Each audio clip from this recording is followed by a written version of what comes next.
출애굽한 지 지금 만 얼마가 됐어요? 야, 이거 배운 지 일주일밖에 안 됐는데 전혀 기억이 안 나세요? 좋습니다. 한 달째죠, 한 달째.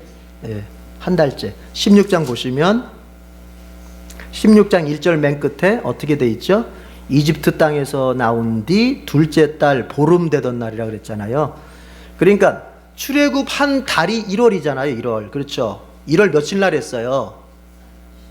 1월 15일 날 했잖아요. 14일 날 6월절 지내고 그리고 15일 날 출발했잖아요. 그리고 나서 2월 15일이 됐다는 얘기예요, 지금. 그러니까 만 한 달이 된 거예요. 한 달이. 출애굽한 지 한 달이 된 거예요. 제가 지난주 얘기할 때도 아주 그냥 알겠다고 그러시더니 하나도 기억을 못 하시네. 그 아가 아니었어요? 괜찮습니다. 자꾸 반복할 거니까 어차피 우리. 그래서 한 달이 됐어요. 한 달이 됐는데 뭐가 바닥이 났어요? 식량이 바닥이 났어요. 먹을 게 없어. 이집트에서 탈출할 때 얼마 정도는 들고 나왔잖아요, 식량을. 근데 그게 가지고 나온 게 이제 다 바닥이 나기 시작한 거예요. 그러자 이스라엘 사람들이 뭐 하기 시작했어요? 원망하기 시작했어요. 이거 이제 이스라엘의 이후로부터 계속 이스라엘에게서 보게 되는 게 아마 이 장면을 여러분이 계속 반복해서 보게 될 거예요. 그 이름하여 이것은 이스라엘의 특기라고도 할 수 있어요. 특기. 이들은 조금만 어려워지면 바로 원망을 하게 돼요. 근데 여기 원망이 사실은 원어적으로 보자면은요, 이렇게 막 우리가 떠들어대는 막 모세 멱살 잡고 막 대드는 그런 원망이 아니에요. 모세에게 대놓고 막 이렇게 드러내놓고 막 하는 원망의 뉘앙스가 아니에요. 그 원어를 가만히 보면은 어떤 원어이냐면은 수근수근거리는 거예요. 수근수근거리는 거. 그러니까는 몇몇이 모여가지고 야 어쩌고 저쩌고 막 이렇게 수근수근하는 원망이 점점 확장이 되는 거예요. 확장이. 예. 그런데 이걸 나중에 보면은 민수기라든지 이런 걸 더 살펴보면은 어떤 현상이 있냐면은 그 원망의 근원지에는요, 원망을 습관적으로 잘하는 사람들이 꼭 있어요. 그것을 개역개정 성경에서는 뭐라고 표현하냐면은 잡족이라고 그러세요. 잡족. 그러니까 원래 이스라엘 백성들이 아닌, 우리 알죠? 출애굽할 때 이스라엘 백성들만 나왔어요? 아니죠. 다른 민족도 섞여서 나왔잖아요. 이스라엘 사람들이 탈출할 때 같이 막 뒤섞여서 우리도 나가겠다고 하면서 같이 나왔어요. 그리고 우리가 여호와를 이제부터 믿겠다면서 여호와의 종교로 개종을 한 사람들이 있었어요. 이방 민족들. 그래서 숫자가 많은 거잖아요. 200만 된다고 하는 숫자가. 그런데 어떤 어려움이 닥쳤을 때 그 원망을 주로 시작하는 사람들 중에는 100% 그런 건 아니지만 주로 시작하는 사람들 중에는 그 잡족들, 이방 민족들이 많았어요, 상당히. 그래가지고 그게 점점 이제 퍼져가는 거예요. 그러니까 그건 뭘 말하는 거냐면, 영적으로 말하자면 어떤 공동체 안에서 어떤 원망이 퍼질 때는요, 그 원망을 습관적으로 하는 사람들이 있어요. 그 사람들은 어떤 사람들이냐? 뭔가 하나님의 백성인 것 같은데 실질적으로 하나님 백성이 아닌 것 같은 그냥 있는 사람들이 있단 말이에요. 그 사람들이 믿음이 없다 보니까 견디지 못하니까 원망을 드러내놓고 못하고 어떻게 해요? 수근. 아무개 찾아가가지고 아무개 집사 찾아가서 수근 어쩌고 저쩌고, 교회가 어쩌고 저쩌고, 목사님이 어쩌고 저쩌고, 이게 퍼져가는 거예요. 점점.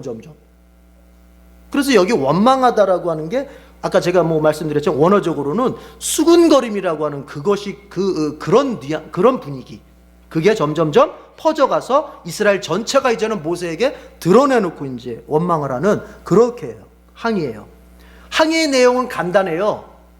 우리 이집트에서 잘 먹고 잘 살고 있었는데 왜 끌고 나와가지고 여기서 이렇게 우리 굶어 죽게 만들어? 이거예요. 뭐 여러 가지 얘기하지만 핵심은 그거예요. 우리 잘 먹고 잘 살고 있었는데 왜 광야에 데리고 나와서 먹을 거 하나 제공하지도 못하면서 굶어 죽게 만드느냐예요. 그게 2절 3절 내용이죠.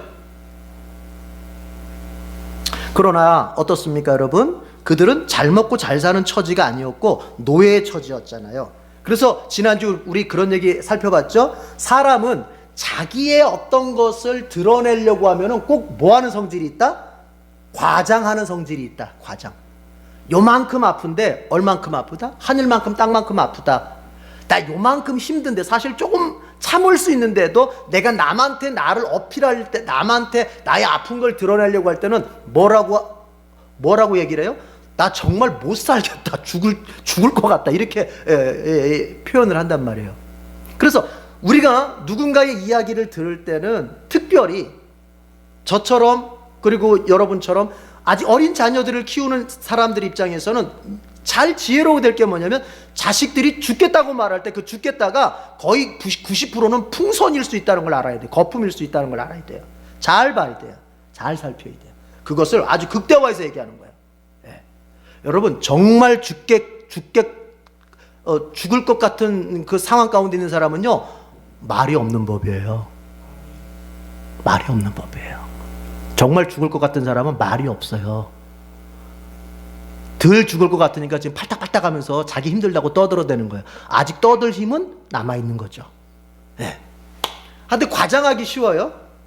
그래서 진실하다고 말할 때 또 하나 성숙하다고 말할 때에 그 사람의 진실됨과 성숙됨이 어디에서 나타나야 되냐면 자기에 대해서 포장하지 않아야 돼. 과대 포장하지 않아요. 그게 아픔이 되었던, 그러니까 절망, 고난이 되었던, 아니면 좋은 것이 되었던, 여러분 그걸 너무 과대 포장하지 말아야 돼요. 네. 근데 이 사람들 포장하잖아요. 과대 포장하잖아요. 우리 이집트에서 잘 먹고 잘 살았는데 뭘 잘 먹고 잘 살아요? 노예 처지에서. 네. 있는 그대로 얘기했어야죠. 중요합니다. 이것은 정말 중요합니다. 특별히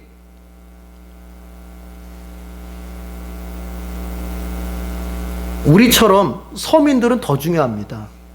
가진 게 없다 보면 사람은요 자기 어떤 것 하나를 어필하려고 할 때 크게 아주 이게 과장하는 법이 그게 자기도 모르게 나와요. 본성적으로. 네. 그러는 더 무서운 건 뭐냐면은 아이 그거는 지혜롭게 말한 거야. 하얀 거짓말이야. 이렇게. 없어요? 하얀 거짓말은 없는 거예요. 거짓말은 거짓말이지. 예. 신천지라고 하는 이단이 교회들에게 기성교회 추수꾼을 보낼 때 여러분 뭐라고 말합니까? 가서 신분을 속이라고 말하거든요. 신분을 속이라고 말하면서 그것을 이렇게 말해요. 그게 바로 지혜다. 그렇게 얘기를 해요. 지혜. 사람을 속이는 것을, 그 교회를 속이는 것을 지혜라고 가르쳐요. 지혜. 악이죠, 악. 그러니까 그것은. 자, 어쨌든 좋습니다. 여러분, 우리 진실하려고 애쓰고요. 나에 대해서 이야기할 때는 있는 그대로 그냥, 있는 그대로. 그래서 바울이 그랬죠. 예수님이 말씀하셨죠. 예 아니면 아니요 이렇게만 얘기하라 그랬어요. 예 해야 될 자리에서는 예, 아니요 해야 될 자리에서는 아니요 이렇게 말하라 그랬지. 이건 예도 아니고 아니요도 아니고 참 그러면 사람이 참 어려워요. 여러분 말을 할 때는요 명확하게 하는 게 좋을 것 같아요. 명확하지 않는 화법이 어떤 화법이냐면 그게 바로 정치가 화법이에요. 뭘 물어보면은 기자가 뭘 물어보거나 뭐 누가 질문을 했을 때 어때요? 여러분 교묘하게 이쪽도 아니고 저쪽도 아닌 묘하게 빠져나가요. 그 정치가 화법인데 거기에는 항상 목적이 있죠. 뭐예요? 내가 책임을 지지 않으려고 하는 그 목적이 있는 거예요. 내가 한 말에 대해서 빠져나갈 구멍을 만들어 놓는 거예요. 책임을 지지 않으려고 하는 거예요. 예나 아니오를 확실히 할 수 있는 사람은 어떤 사람이냐면 자기 말에 대해서 책임질 각오로 말하는 사람이에요. 이건 중요합니다. 그리스도인에게 있어서. 특별히 말에 있어서는. 여러분이 한 말에 대해서 우리 속된 말로 이런 표현하잖아요. 우리가 한 말에 대해서 목에 칼이 들어와도 그거 내가 했다 이렇게 말할 수 있을 때 말을 하셔야 돼요. 그럴 수 없으면 그 말을 꺼내면 안 돼요. 공동체로 지내다 보면은 어떤 오해의 소문이 돌 때가 있어요. 그죠? 소문이 돌 때가 있어요. 그 소문의 근원지를 캐고 캐다 보면은 어느 에선가부터 그 소문이 출발했어요. 그런데 100이면 100명이 나는 안 했다예요. 안 했다. 그런데 그게 정말 안 한 거냐? 아니면 책임지지 못할 말을 그때는 어떻게 하다 보니까 했느냐. 예. 과장하지 말고, 항상 나에 대해서 이야기할 때 과장하지 말고, 좋은 것도 너무 과장하지 말고, 그리고 내게 있어서 고난처럼 아픈 것도 힘든 것도 너무 과장하지 말고, 항상 있는 그대로를 말할 수 있어야 돼요. 예, 그게 중요해요. 예, 그리고 내 말에 대해서 책임질 수 있는 그런 마음가짐으로 말을 해야 된다. 자, 이스라엘 백성들 과장했어요. 그렇게 하여튼 먹을 것 때문에 하나님 앞에서 원망하고 있을 때 하나님께서 이제 모세를 통해서 말씀하십니다. 너희가 먹을 것을 내가 하늘에서 비처럼 내려주겠다. 그래서 오늘 저녁에는 너희들이 고기를 먹고 내일 아침 되면은 너희들이 또 이제 일반 식량을, 이제 밥을 먹게 될 것이다. 그렇게 말씀하세요. 그러면서 하나님이 놓치지 않는 말씀이 뭐냐면 이런 말씀하세요. 7절에서도 보니까 하나님께서 너희들이 원망하는 8절에 보니까 너희들이 원망하는 소리를 다 들었다. 그렇게 말씀하세요. 우리 주님은 우리의 찬양도 들으시지만 우리의 원망도 들으세요.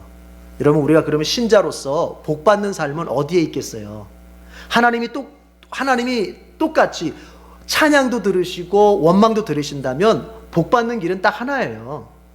어느 걸 선택할 거예요?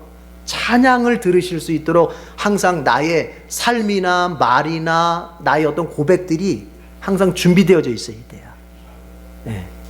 원망이 아니라. 그래서 실제로 이제 하늘에서 전날 저녁에 메추라기 떼가 날아와서 진에 뒤덮였습니다.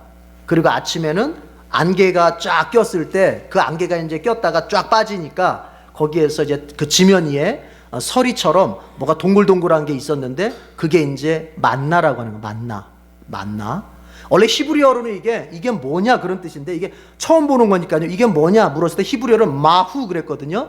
근데 이걸 이제 히브리어 성경을 헬라어 성경으로 번역할 때 그걸 70인역이라고 하는데 이제 그 이스라엘 백성들이 히브리어를 다 잃어버려가지고 포로 생활하면서 다 잃어버려가지고 히브리어 성경을 못 읽으니까는 그 학자들이 히브리어 성경을 그 사람들이 읽을 수 있는 헬라어로 번역을 해요. 그게 굉장히 중요한데요. 성경 번역 역사에서 그게 굉장히 중요해요. 왜 중요하냐면은 바울도 그랬고 신약에 나오는 성경을 인용할 때 그러니까 예수님도 바울도 구약 성경을 인용할 때 히브리어 성경을 인용하지 않으셨어요. 헬라어 성경을 인용하셨던 거예요. 그래서 가끔 이렇게 히브리어 본문과 이제 이게 약간 이렇게 차이가 날 때가 있는 거예요. 의미가. 자, 그런데 그 히브리어 성경을 헬라어로 번역할 때 이게 뭐냐? 그게 이제 헬라어로 만나 그랬거든요. 만나. 그게 이제 이름이 된 겁니다. 그래서 우리가 말하는 만나가 헬라어로 이게 뭐냐 할 때 물었던 것이 이름이 됐던 거예요.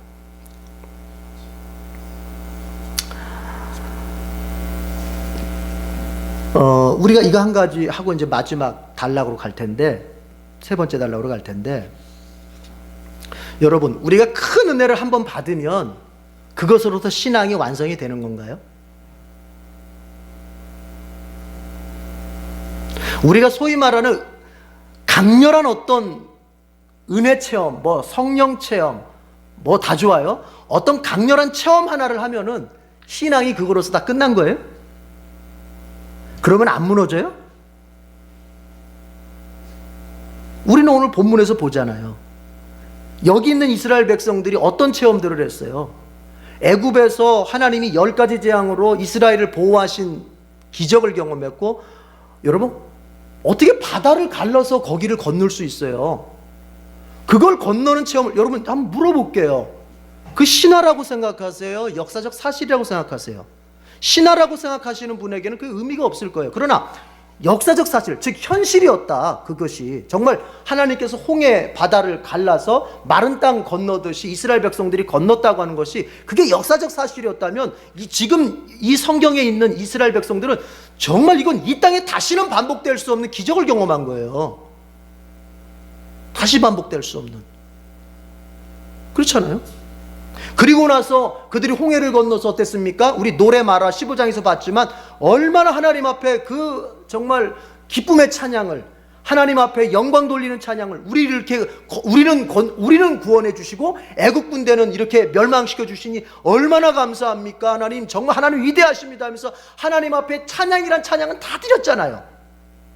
그리고 나서 우리가 그 마라에서 쓴물 못 먹었을 때 하나님께서 기적으로 단물로 바꾸어서 먹게 하셨고, 이런 엄청난 영적 체험들, 기적의 체험들 했습니다만 그들이 지금 뭐 하고 있어요? 원망하는 사람은 그들과 다른 사람들이 아니에요. 바로 그들이에요. 소위 말하는 아주 큰 체험들을 했던 사람들이 지금 하나님을 향해서 먹을 거 안 준다고 원망하고 있는 거예요. 이건 뭘 말하겠어요? 여러분, 우리의 신앙이라고 하는 것은 하나님 나라 천국 갈 때까지는 불완전한 거예요. 누구도 장담 못하는 거예요. 어떤 큰 체험 한번, 내가 감정적인 체험, 어떤 영적인 체험 한번 했다고 해서 그것 가지고 내 신앙의 수준을 논하려고 하면 그건 큰 착각이에요. 여러분과 제가 왕년에 어떤 체험을 했어도 그것은 그때 끝난 거예요. 그것이 나로 하여금 오늘의 신앙을 대변해 주는 게 아니에요. 절대 그럴 수 없어요. 오늘 원망하면 그 사람은 원망하는 수준이고 원망하는 사람이에요. 옛날에 내가 어떤 신비 체험, 어떤 영적 체험을 한 것을 가지고 내가 오늘의 원망하고 있는 나를 갖다가 포장을 해서 나는 하나님 앞에 이렇게 말할 수가 없어요. 여기서 지금 가르치고 있는 제 자신도 이렇게 가르쳐 놓고 나의 현실에 가서 원망하고 불평하면은 내 수준은 거기에요. 여러분 앞에서는 선생 노릇할지 모르지만은 그런 거예요. 무슨 얘기입니까? 아무리 큰 은혜를 체험한 사람이라 할지라도, 아무리 큰 은혜를 체험한 후에라도 우리의 신앙은 시험에 들 수 있고, 우리의 신앙은 원망에 들 수 있고, 우리의 신앙은 무너질 수 있는 거예요. 그럼 중요한 게 뭐냐? 우리는 매일매일 믿음을 살아야 되는 거예요. 적당히가 없는 거예요. 왕년에 한번 어떤 큰 체험을 했던 그것을 오늘의 것까지, 오늘의 어떤 나의 신앙 에너지로 활용하려고 하면 안 돼요. 내가 그때도 믿음으로 살았듯이 오늘도 주님 앞에 믿음으로 살아야 되고, 그때도 내가 주님 앞에 기도하며 매달리며 하루하루 간절하게 주님 앞에 매달리며 살아서 그 은혜를 경험했다면 내가 다시 그 간절함을 가질 수 있어야 돼요. 내가 옛날만큼 그 간절함에 에너지를 투입하지 못하면서 은혜는 그때 은혜를 내가 아직도 누리고 있겠다, 그럴 수가 없어요. 그러나 사람들은 착각해요. 내가 그 체험을 했기 때문에 그 체험이 나에게서 언제든지 반복될 수 있다고 생각해요. 그렇지 않아요.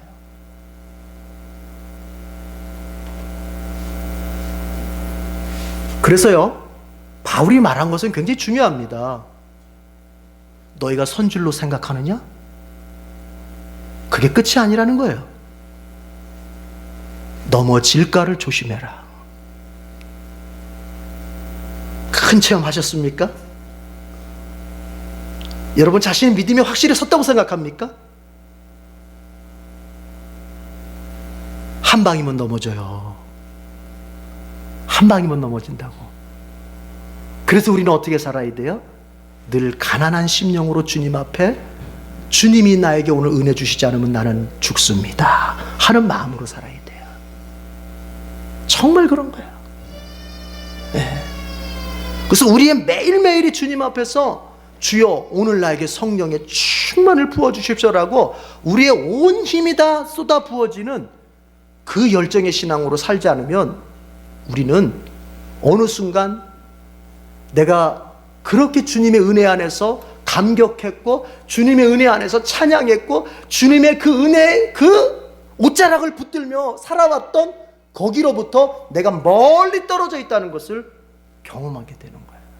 그러니까 이걸 아셔야 돼요. 누군가가 은혜 안에 살고 있는 것처럼 보입니까? 누군가가 은혜 안에 살고 있는 것처럼 보인다면 이제 이렇게 보세요. 여러분, 우리 이런 말 해요. 백조라는 말을 해요. 백조. 백조, 그렇죠? 아, 백조. 우리 무슨 의미인지 알잖아요. 겉으로 그 호수의 수면 위를 쫙 이렇게 수영해 다니는 그 백조는 겉은 참 고상하지 않습니까? 그렇잖아요. 오리하고 다르잖아요. 네. 그러나 우리 흔한 얘기로 그 백조가 그 고상한 품격을 물 위로 드러내기 위해서 수면 아래에서는 어떻게 뭐 하고 있다고요? 열심히 젓고 있잖아요. 막 오리발 차고 있잖아요. 오리발을 이렇게. 어쩌면 우리 누군가가 은혜 가운데 저분은 그래도 참 은혜스러워 너무 평안해 보이고 산다고 하는 믿음으로 산다고 하는 것이 참 저런 것인가, 정말 저분이 믿음으로 사는 것에 대한 모델일 수 있겠다 하고 하는 그 사람이 여러분 홀로 있을 때 어떻게 지내는지를 보세요. 홀로 있을 때 주님 앞에서 어떤 몸부림을 치는지를 보시라고. 그가 주님의 옷자락을 붙잡기 위해서 어떤 기도의 몸부림을 치고 매일매일이 마르지 않는 심령이 되기 위해서 주님 앞에서 어떤 몸부림을 치는지를 여러분이 한번 살짝 보시라고요. 우리는 상상을 초월하는 자기 스스로의 경건의 훈련을 매일매일 쌓아가고 있는 거예요. 그런 거예요. 네.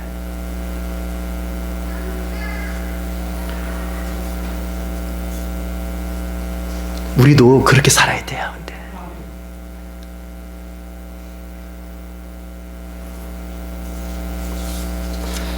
요즘 그리스도인들을 가만히 이렇게 보면은요, 우리 교회를 비롯해서 제가 밖에서 만나게 되는 그런 타 교회 그리스도인들을 만나면 문제가 어디에 있냐면은 본인이 안고 있는 문제가 어떤 것에 있냐면, 그러니까 신앙생활을 진지하게 해보려고 하는 사람의 경우에요. 신앙생활을 정말 진지하게 해보려고 하는 사람의 경우에 있어서예요. 다른 거 아니에요. 그냥 건성건성으로 신앙생활 하려고 하는 사람은 빼놓는 거예요. 진지하게 해보려고 하는데 문제가 뭐냐면은 옛날만큼 이 안에 은혜가 느껴지지 않는 것이에요. 옛날만큼 성령이 내 안에서 역사하시는 것이 경험되지 않는 거예요.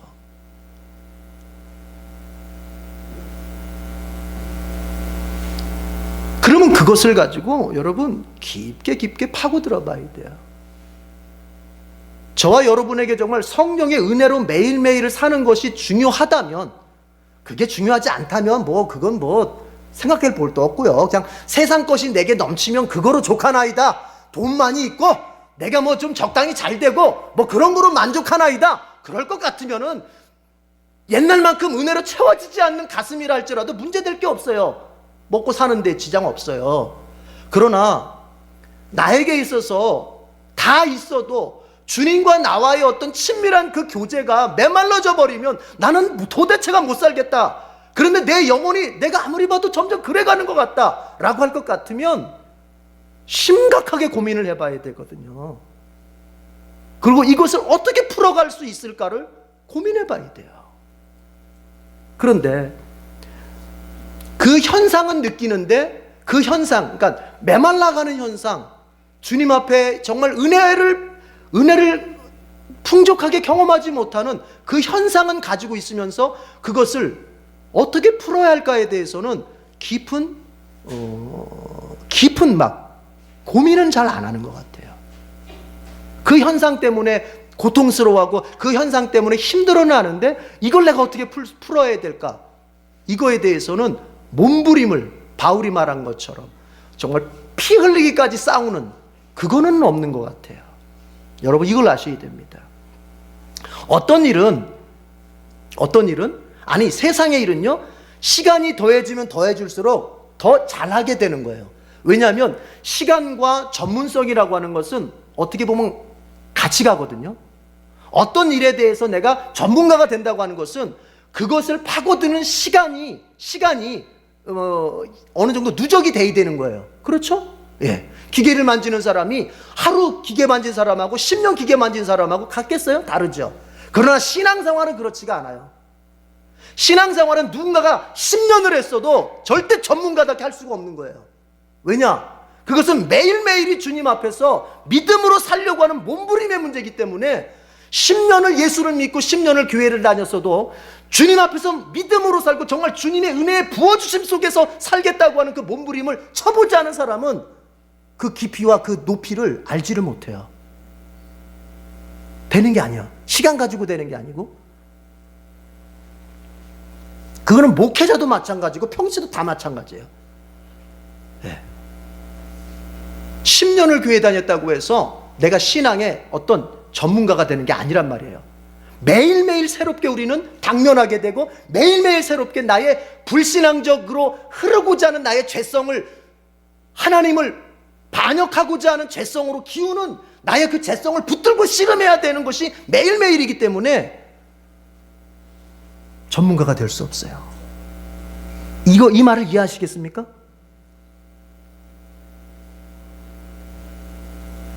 그래서 저는 이해를 못하는 게, 만약에 목회자들이라고 한다면 성경을 연구하지 않고 기도에 몰입하지 않고 정말로 하나님 앞에 정말 이렇게 막 붙들고자 하는 그게 없이 그냥 뭐 이런 일 저런 일 다 벌려놓고 무슨 막 이런 저런 일 막 행정적인 일 사업적인 일 다 벌려놓고 그러면서 목회하고 그러면서 한다는 건 저는 좀 이해가 안 가요. 한편으로는 수완이 좋아서 교회는 키워갈지 모르겠지만 여러분도 느끼시잖아요. 여러분 느끼시잖아요.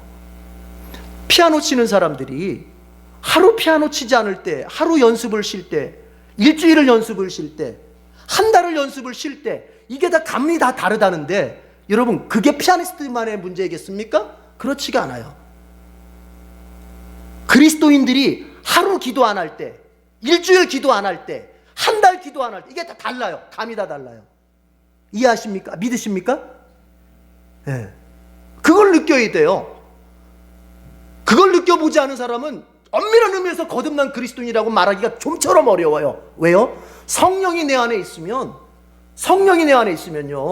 내 영혼이 성령에 의해서 이렇게 표현할게요. 부대끼게 됩니다. 부대낀다는 말 아세요?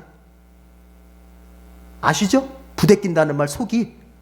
성령이 내 안에 계시면, 그런데 내가 기도를 안 하는 삶을 살아. 내가 믿음으로 사는 삶을 안 살아. 내가 하나님을 사랑하고 하나님을 위해서 살고 하나님을 붙들며 사는 이 삶을 내가 느슨하게 가져. 그러면 성령이 내 안에 정말 계시다면 나를 가만 놔두지 않으세요. 나를 들들들 볶아요. 당해보셨어요? 정집사님만 당해보셨어요? 그래서 신자가 기도의 자리를 찾거나 신자가 주님 앞에 나오는 것은요, 환경이 어려워서만의 문제가 아니에요. 집안에 어떤 어려움이 생겼고 누가 아프고 어떤 물질적인 문제가 생겨서만이 하나님이가 아니라 아무 문제 없어. 물질적인 것도 뭐 너무 부유한 것도 아니지만 쓸 만큼 쓰고 있고, 자식들도 잘 자라고 있고, 뭐 남편 아내 뭐 관계 괜찮고, 이 정도면 그럼에도 불구하고 내가 하나님 앞에서 살아가야 될 그 믿음의 분량의 삶이 다 안 채워지면 성령이 나를 막 밀어붙이거든요. 그러다 보니까 내가 들들 볶이니까 주여 하고 기도의 자리로 나오게 되는 거예요. 이게 실제입니다. 자, 그 모든 현상, 제가 길게 얘기했습니다. 그 모든 현상의 바닥에 있는 게 바탕이 뭐냐?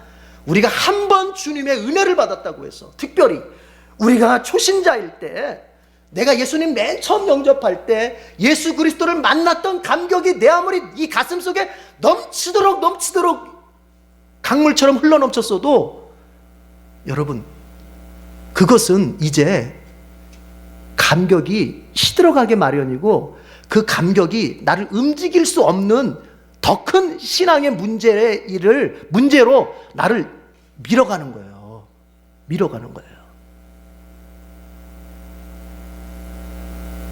그 감격으로 잘 살았다면 이제는 뭐냐? 새로운 믿음의 단계로 이게 발돋움을 해야 돼요. 그게 뭐냐? 따라합시다. 죄와의 싸움. 그 죄와의 싸움의 마당에서 이제부터는 나는 평화를 누리게 될 것이고, 죄와의 싸움에서만이 나는 내 신앙의 성장을 보게 될 것이고, 죄와의 싸움에서 승리할 때만이 하나님이 내게 복주심을 경험할 것이고, 죄와의 싸움에서 내가 이길 때만이 이게 예수 믿는 맛이구나 라고 하는 걸 그때 알게 됩니다. 이게 예수님 맨 처음 믿을 때하고 달라요. 자, 그래요. 근데 우리 안심하지 말자고요. 여러분들 체험하신 줄 알아요. 저도 체험했어요. 그러나 이제 그것은 다 딱 내려놓고 주여, 다시 한번 나에게 성령을 충만하게 채워달라고 간절히 예수님 옷자락 붙잡아야 돼요.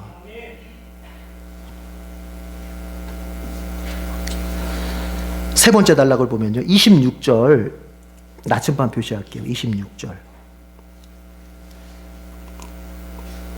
26절 나침반 표시하겠습니다. 자, 그리고 읽어봅시다. 출애굽기 16장 26절입니다. 다 같이 시작. 당신들이 엿새 동안은 그것을 거둘 것이나 이렛 날은 안식일이니 그 날에는 거두어 드릴 것이 없을 것입니다. 자, 하나 더 표시하고 마저 설명하죠. 29절, 출애굽기 16장 29절 지도 표시하겠습니다. 시작. 내가 너희에게 안식일을 주었으니 엿새 날에는 내가 너희에게 양식 이틀치를 준다. 그러니 이렛 날에는 아무도 안 된다. 너희는 이것을 명심하여야 한다. 자, 하나님께서 만나를 이제 주시잖아요. 주시는데 하나님께서 먼저 딱 규칙을 정해 주세요. 이제 내가 매일 이제 새벽마다 만나를 이제 내려줄 텐데, 지면에다가, 그러면 너희들은 나가서 이제 그 만나를 걷어와야 돼요. 걷어오는데 그 기준이 뭐라 그랬어요? 분량의 기준이 한 사람이 먹을 수 있을 만큼, 그리고 가족 수대로잖아요. 더 걷어오면 안 된다. 하여튼 한 사람이 먹을 수 있는 분량만큼 가족 수대로 그렇게 이제 걷어오라 그랬어요. 그러기를 엿새 동안 하는데, 그 마지막 안식일 날, 일곱째 날 거는 어떻게 해요? 그러면 하나님께서 엿새 날에 6일째는요 하나님이 2배를 주시겠다는 거예요. 항상 평일에는 한 오멜씩 가져갔거든요. 한 오멜, 우리 리터로 계산해 보니까 2.3리터 정도 돼요. 그러니까 한 오멜씩 가져갔었는데 6일째에는 2오멜을 가져가도 된다는 거예요.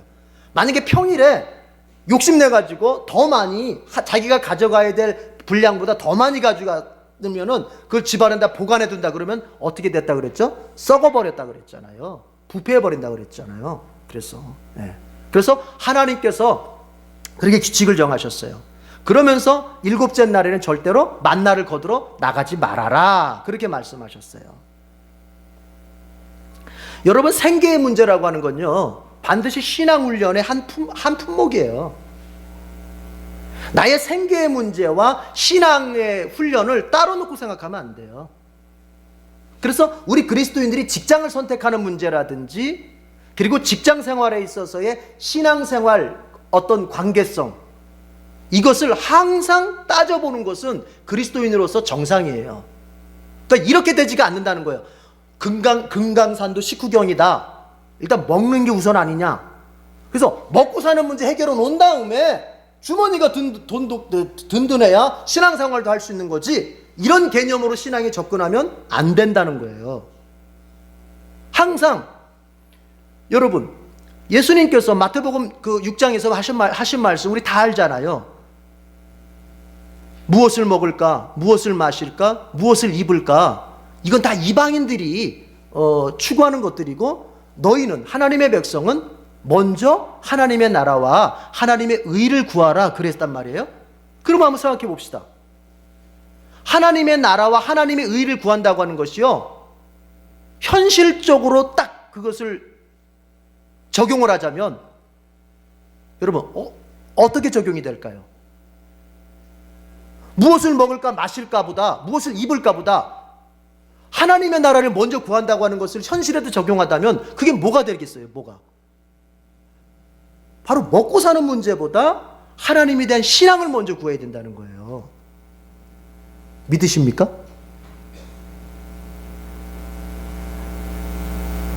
먹고 사는 문제에 몰입하고 먹고 사는 문제에 온갖 자신의 모든 삶의 목적을 투입해서 추구하는 사람들이, 그 사람들이 바로 비그리스도인이에요. 교회 밖의 사람들이에요. 하나님의 백성 아닌 사람들이에요. 그러면 하나님의 백성은 거룩하게 산다, 즉 구별되게 산다고 하는 건 뭡니까? 중요하죠. 어떻게 생계가 중요하지 않습니까? 당장 내가 일하지 않으면 내 가족을 어떻게 부양할 것입니까? 중요하죠. 그러나 그 중요한 문제보다도 더 중요하게 다루는 것, 그것이 바로 하나님과의 신앙의 관계를 먼저 다룬다는 얘기예요. 예수님 얘기는 그 뜻이거든요. 그래서 항상 우리는 나의 생계의 문제, 나의 현실의 문제와 신앙훈련, 물질이나 건강이나 시간이나 이런 것들과 나의 신앙훈련은 같이 간다고 생각해야 돼요. 신앙생활은 신앙생활이고 따로고, 나의 어떤 물질, 시간, 건강 이런 것들은 따르게 이렇게 계산하는 게 아니라, 따르게 생각하는 게 아니라 두 개는 같이 가는 거예요. 그러니까 이렇게 볼 수 있어요. 나의 물질 안에서 나의 믿음이 드러날 것이고, 나의 시간관리법 안에서 나의 신앙이 어느 정도인지 드러날 것이고, 건강에 대한, 내 육신의 건강에 대한 생각 안에서 내가 하나님 나라를 어느 정도나 생각하는지가 드러나게 될 것입니다. 잘 이해하시겠습니까? 예, 그렇게 보는 거예요. 추상적으로 신앙생활을 생각하다 보면 신앙의 실제와 항상 오차가 일어난다는 걸 꼭 여러분 명심해야 돼요. 신앙은 분명히 마음속의 문제임에도 불구하고 그것이 현실의 것들로 측정될 수 있다고 하는 것이 성경이 말하는 신앙이에요. 예.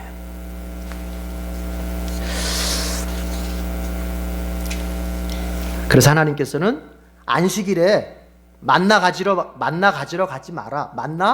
거두러 가지 마라. 이건 뭐예요? 먹고 사는 문제 때문에 하나님을 예배하고 하나님을 신앙하는 삶이 영향을 받아서는 안 된다. 그러면 그것을 그렇게 살 수 있는 그 마음의 토대는 뭐냐? 여러분, 하나님께서 굶겨 죽인다고 하셨어요? 아니죠. 며칠치 주신다? 이틀치를 주신다는 거야. 그럼 그게 뭔 얘기냐? 하나님이 책임져 주신다는 얘기예요. 그러니까 예수님의 마태복음 6장에 너희는 무엇을 먹을까, 무엇을 마실까, 무엇을 입을까 염려하지 말아라. 하늘아버지께서는 너희에게 그것이 있어야 될 것을 다 아신다. 너희는 먼저 그의 나라와 그의 의를 구하라. 그러면 너희 아버지께서 그것을 다 더하여 주실 것이다. 이 말이 그냥 예수님이 지어내서 한 말이 아니라 바로 이렇게 출애굽기, 만나의 원리, 하나님께서 이스라엘 백성들을 책임져 주셨던 이 구약의 원리의 말씀을 예수님이 신약으로 다 표현하신 거예요. 그래서 모든 신약은 모든 구약에 근거를 두고 있다. 그래서 같이 봐야 되는 거예요. 하나님께서 여러분의 생계를 책임지실 것을 믿으시는지요? 그러면 여러분, 우리 세상 사람들처럼 열심히 사는 것에서만, 현실을 쫓기 위해서 열심히 사는 것에서만 잘했다, 이렇게 우리 거기서 멈추지 말고 그걸 넘어서서 하나님 앞에 내가 어떤 사람이 될 것인가, 그것을 생각하면서 현실을 열심히 사는 그런 모습이었으면 좋겠습니다.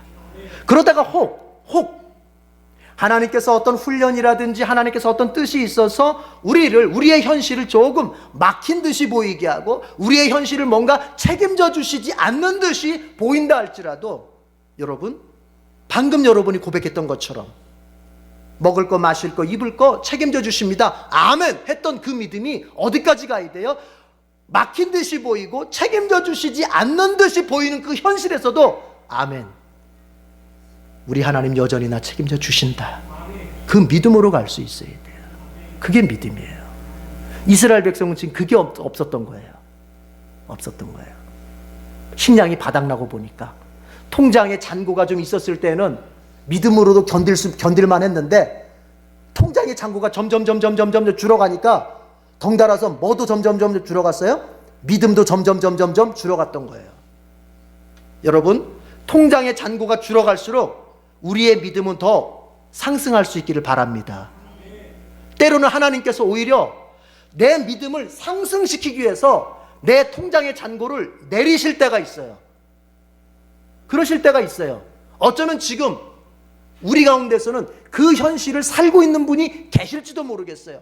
그 통장의 잔고라고 하는 것이 꼭 어느 은행의 통장만을 말하는 것이 아니라 내 인생이 좀처럼 풀리지 않고 내 인생이 좀처럼 어떤 것을 얻고자 하는 것을 얻지 못하고 있고 아직도 진행 중에 있고 아직도 뭔가 막힌 듯이 있고, 이런 걸 다 포함하는 거예요.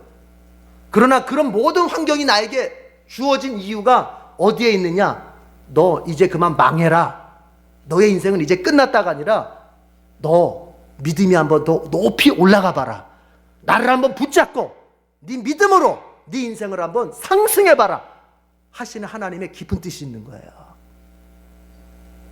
환경은 내려앉고 통장의 잔고도 내려앉아도 주님을 의지하는 믿음만큼은 더 상승하는 우리 교우들이 되길 바랍니다. 네 번째 단락을 보면요, 31절 지도 표시하겠습니다. 31절 지도 표시하고요. 다 같이 읽어보겠습니다. 시작. 이스라엘 사람은 그것을 만나라고 하였다. 그것은 고수 씨처럼 하얗고 그 맛은 꿀 섞은 과자와 같다. 자, 밑으로 쭉 내려서 마지막입니다. 35절 나침반 표시하겠습니다. 출애굽기 16장 35절 나침반 표시하겠습니다.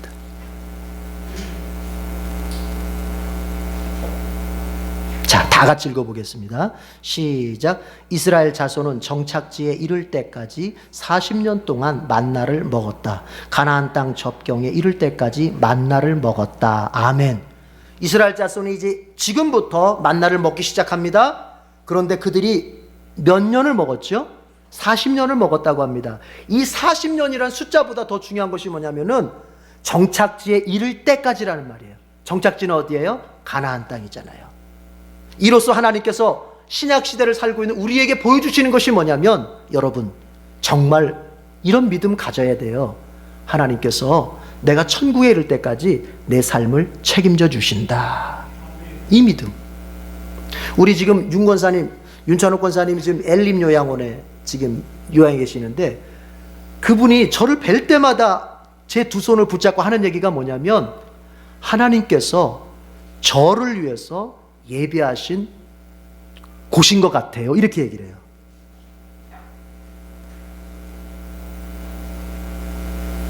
하나님께서 저를 위해서 이곳을 예배하시고 저를 이곳에 옮겨주신 것 같아요. 이런 얘기를 해요. 그러면서 덧붙여 고백하는 게 뭐냐면, 항상 저기 하시는 말씀이, 우리 윤 권사님이 이제 어떻게 보면 자녀도 없고 그렇잖아요. 자녀도 없고 돌볼 수 있는 어떤 그런 자녀나 옆에 있는 가족이 없잖아요, 사실. 그런데 그 모든 지금 연세까지의 인생길을 하나님께서 돌봐주셨다, 이렇게 고백해요. 여러분 정말입니다. 정말입니다. 하나님께서 하나님의 백성을 정말 책임지십니다.